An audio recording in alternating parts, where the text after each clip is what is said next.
Hello and welcome to the Scented Chronicles, Unearthing the Rich History of Perfume. Now, don't panic at the word history, because if you're like me, history lessons at school often drifted past me, except when they featured the gory escapades of Henry VIII. Yet the tapestry of perfume's past is utterly captivating, with roots that are far more complex than today's glossy advertisements would suggest. Venture forth to unearth some historical nuggets that are as astonishing as they are authentic. Perfume's chronicle stretches far back, not born of modernism but of antiquity. Indeed, the first form of perfume was incense, made by the Mesopotamians about 4,000 years ago. So wrote Joe Schwartz, PhD, in The Story of Perfume for McGill University's Office for Science and Society, and you can Google that if you want to read more. But in this article, he narrates how ancient civilisations would burn resins and woods in sacred ceremonies, a tradition that migrated to Egypt around 3000 BC.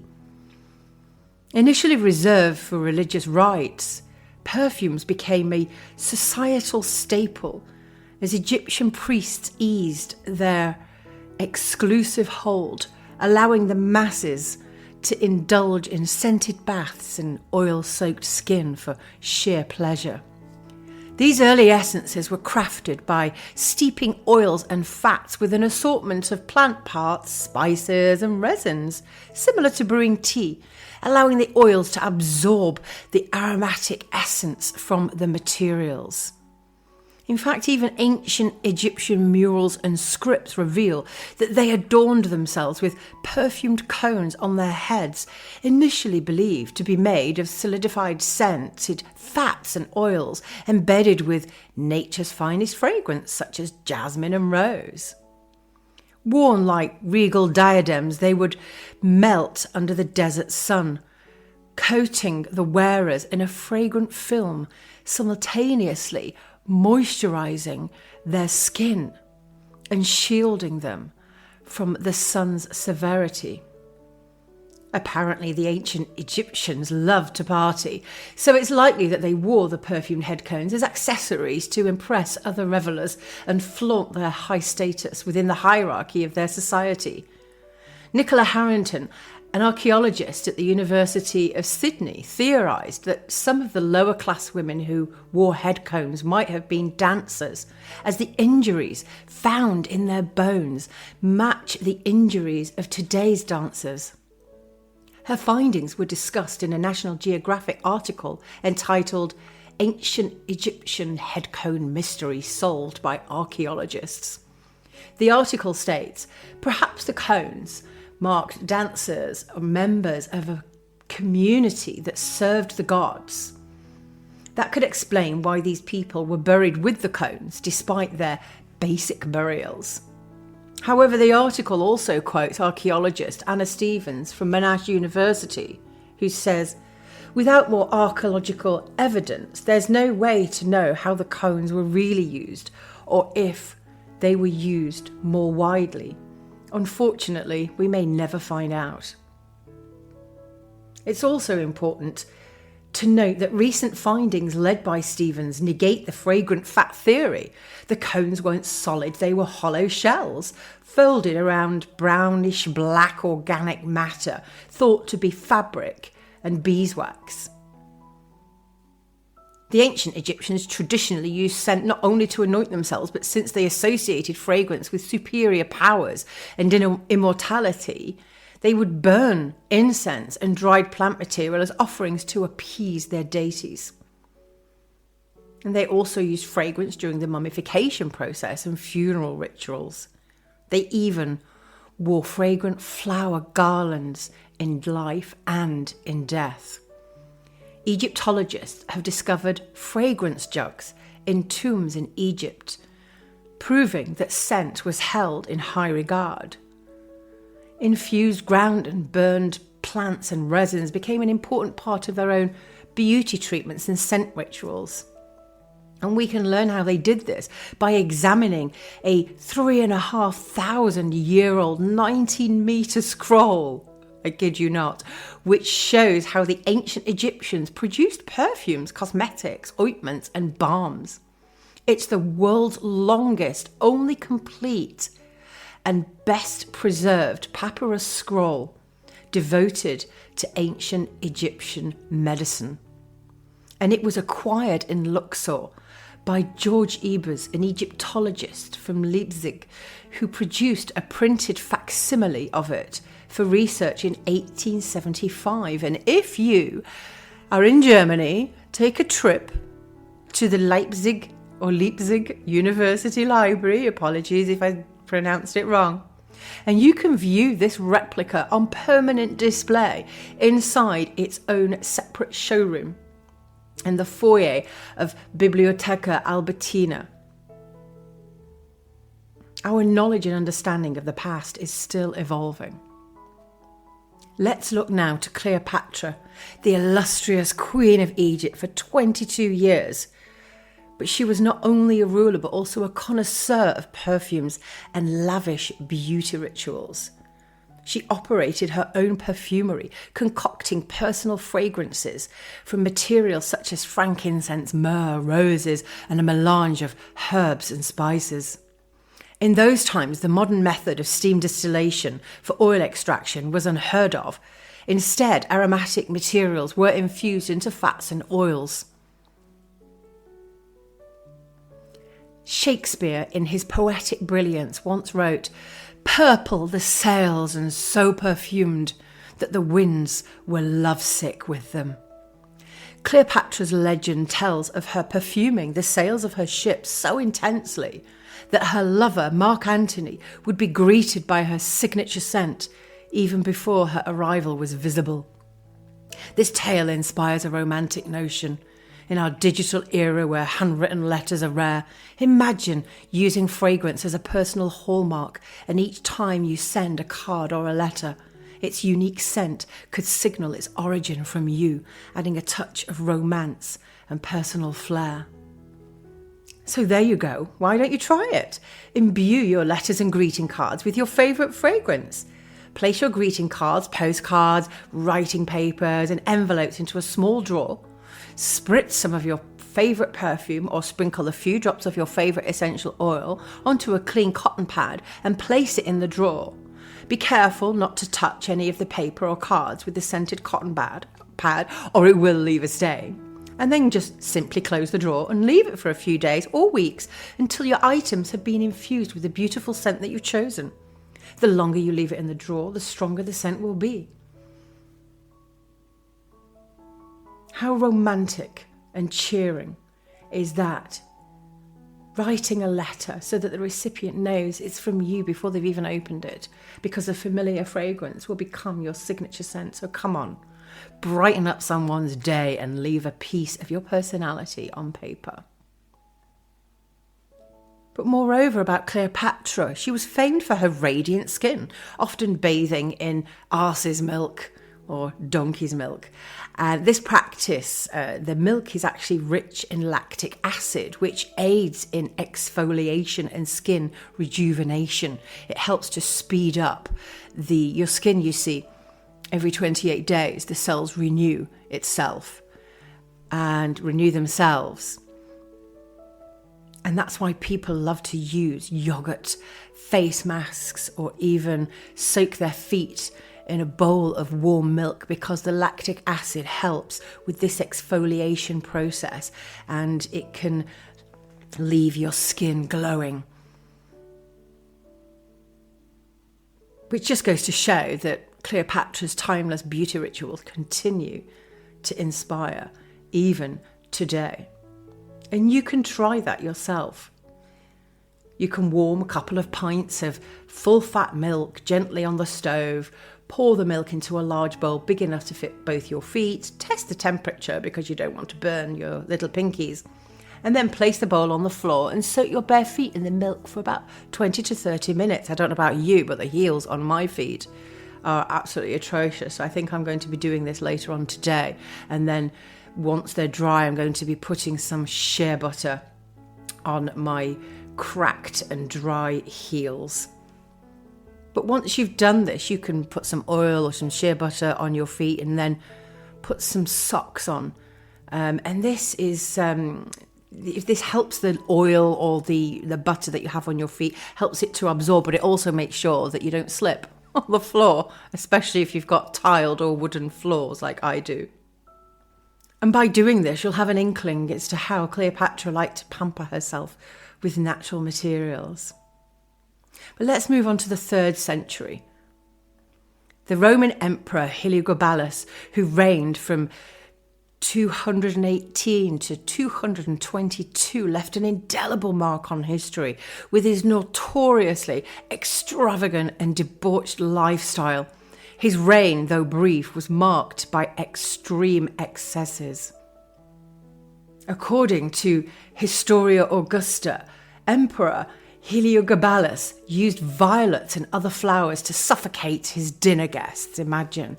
The Roses of Heliogabalus, a painting by Sir Lawrence Alma Tadema, depicts an infamous party scene hosted by the emperor.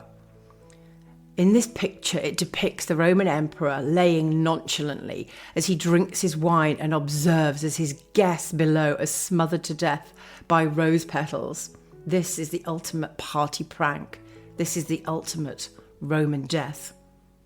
And during the late Victorian era, when Alma Tadema painted the roses of Heliogabalus, roses represented lust and desire in the Victorian language of flowers known as floriography. According to the original source, Historia Augusta, the emperor used violets and other flowers to suffocate his dinner guests. However, Sir Lawrence uses roses as his method of death, because roses were a more appropriate flower for him to paint, because violets represented faithfulness and modesty in the Victorian floriography. And Emperor Heliogabalus was many things, but he certainly was not faithful and modest. If this subject fascinates you, then you might consider getting your hands on a copy of The Mad Emperor, Heliogabalus and the Decadence of Rome by Harry Sidebottom. Let's fast forward now to the 9th century Arab world, where the eminent Arab physician Avicenna refined the distillation process significantly, a method that would remain the gold standard for more than 2 centuries. And this advancement made it possible to now extract those aromatic essences from plants effectively, revolutionising the use of oils in perfumery. In 15th century France, King Louis XIV, also known as the Sun King, oversaw an era of extraordinary affluence in France, and his demand for grandeur extended to his olfactory preferences, commissioning a unique fragrance for every day of the week to adorn his majestic palace. Let's flip now to the 16th century. Contrary to popular belief, the art of perfumery did not begin in France. It originated in Italy and was brought to France in 1533 by Catherine de' Medici and her personal perfumer, René Le Florentin, formerly Bianco. René was abandoned at a monastery, and the monks who adopted him taught him the art of perfumery. Legend has it René made perfumes and poisons for Catherine. The poison potions were used as Catherine's preferred method of revenge against her enemies. However, there is no concrete evidence to support these claims, but it makes for a gory story. The 16th century was a significant period in the development of perfumery in Italy, as it marked the emergence of the industry as a highly specialised and artistic field. The knowledge and techniques developed during this time continue to influence perfumery still to this day. Catherine de' Medici, I call her de' Medici, and my friend Layla in Norway, she's Melanie, it's de' Medici. I'm like, okay.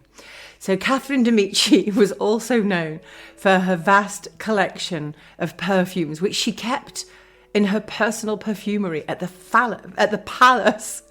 Let me put my teeth back in. At the palace of Fontainebleau. She is said to have had over 800 different perfumes and scented oils, and would often give them as gifts to visiting dignitaries and courtiers. Catherine played a key role in promoting perfumery in France. She was actually a patron of perfumers and helped to establish the first guild of perfumers in France, which was responsible for setting standards for the quality of perfumes. Now there's a book that I found in a serendipitous find in a French second-hand bookstore where I was visiting my auntie. 4 hours north of where I live, there was a very rare book that contained modern replicas of Renée's formulas. I was thrilled to find this book, and it was a snip at just €20. I think if you find these online, they're quite rare, and they're going for probably around €80 to €100. So keep your eyes out. Keep your eyes peeled when you go to France in these second-hand bookshops for books with his name on, René Le Florentin. Now, these days, I'm not a fan of fiction books. I prefer to read non-fiction, especially about my industry. But I did come, whilst researching perfume books online at Abe Books, I came across a book, and it was called The Collector of Dying Breaths by M.J. Rose, and it's fascinating. And in the words of Simon and Schuster, the publisher of the book, they say that the fiction novel is a fascinating Gothic tale which zigzags from the violent days of Catherine de' Medici's court to 21st century France, and features René Le Florentin, who may have been working on an elixir that would unlock the secret to immortality. So I urge you, if this subject fascinates you, then go ahead and do some research and Google it. As I'm always telling my niece in Australia, if you can't find it, Google it. The Collector of Dying Breaths by M.J. Rose. It's a fascinating book. In 18th century France, Marie Antoinette, known for her lavish lifestyle, had her own personal perfumer, Jean-Louis Fangeon. He created her signature scent, Perfume de Trianon, named after her beloved Petit Trianon. Her passion for perfumes was so great that it reportedly played a part in her undoing when she was caught trying to flee France with her collection of perfumes. Such was her love for fragrance that it's rumoured that she tried to pack all of her perfumes whilst attempting to flee France. So basically they were coming for her and she knew they were going to capture her, but she thought it more important and pertinent to pack her perfumes in her suitcase so that she could flee with all her fragrances. But they caught her, and this was during the revolution, and she was imprisoned before she could escape and was later executed by beheading. So that really is someone who is passionate about perfume, taking that to the extreme. In the Victorian era, societal norms dictated that, quote, respectable girls should smell of gentle floral notes, whilst stronger scents were deemed inappropriate and were associated with women of ill repute. Perfumes were made from natural materials, but that would soon change with the discovery of synthetic materials. Yes, the advent of synthetic materials was just on the horizon. But interestingly, in those days, perfumes were initially always gender neutral, with men and women sharing the same floral fragrances. In fact, even today, I have many male friends that love to wear feminine floral fragrances and a lot of women that love to wear masculine fragrances. So in the Victorian era and before that, the concept of distinct male and female scent was not applicable then. That is a modern invention, propelled by marketing strategies, of course, because who buys the most fragrance? Women. Today, though, we're seeing a resurgence of genderless perfumes, returning to the roots of fragrance without distinction. We're almost at the end of this part 1 of the Scented Chronicles, but let's skip forward now to the 19th century, where the discovery of synthetic materials meant that perfumes finally became more affordable, as some of the world's most expensive oils could be replaced with cheaper counterparts and smell almost as decent, although less complex. So materials like coumarin is a substitute for the very expensive tonka bean, and vanillin is another substitute for vanilla, which is exorbitant.